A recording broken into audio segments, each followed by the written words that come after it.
comment hiverniser une tondeuse et un coupe-bordure. Je vous démontre ma méthode facile et rapide tout de suite après ceci.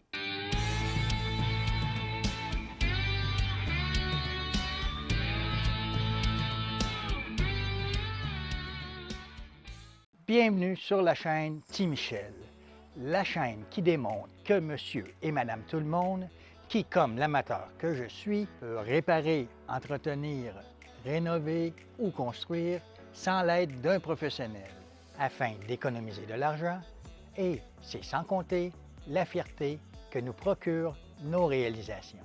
Et si vous aimez ma vidéo, n'hésitez pas à liker, à partager ou à commenter, mais surtout, abonnez-vous. J'ai d'autres vidéos qui pourraient vous être utiles. Allez, au travail! Pour hiverniser ma tondeuse, voici les outils et les produits que j'ai utilisés.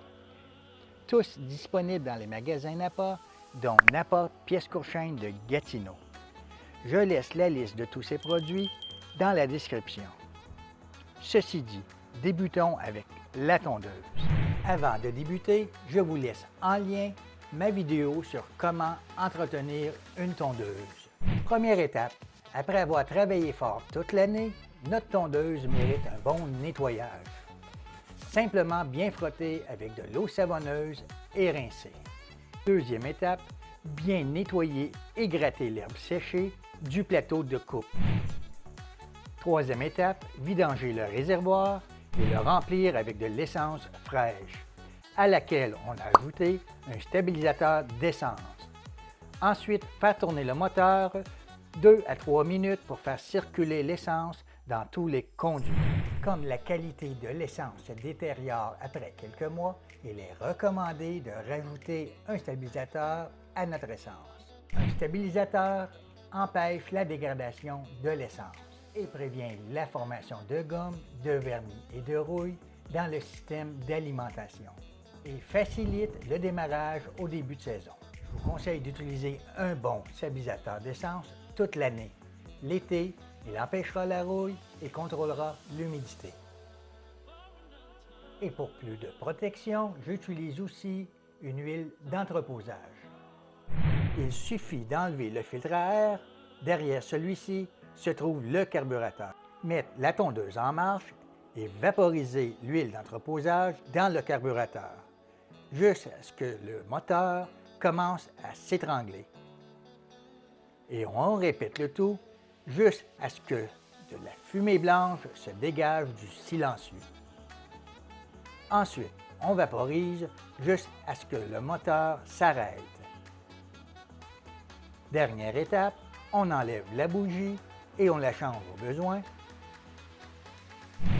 Ensuite, on vaporise 3 jets dans la chambre à combustion. Cela protégera l'intérieur du moteur contre la rouille.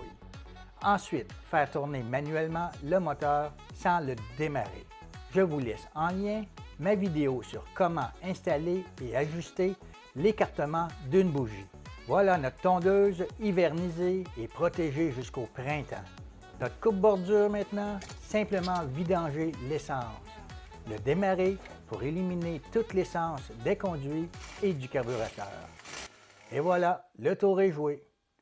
Je vous laisse en lien une vidéo sur comment entretenir, démarrer, embobiner le fil sur un coupe-bordure FS38 de marque Stihl. Ma première astuce maintenant. Pour garder le levier qui sert à démarrer la tondeuse en position, simplement utiliser une pince de serrage à ressort.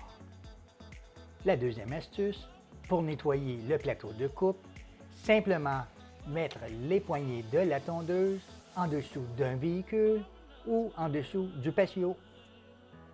Ma troisième et dernière astuce, j'applique 2 fois par année le silicone lubrifiant en aérosol sur toutes les surfaces en métal et sur le plateau de coupe. Ceci prévient la rouille et empêche l'herbe de coller. Et voilà, c'était ma méthode d'hiverniser ma tondeuse et mon coupe-bordure.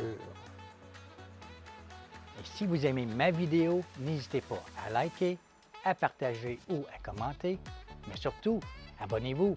j'ai d'autres vidéos qui pourraient vous être utiles. Allez, au travail!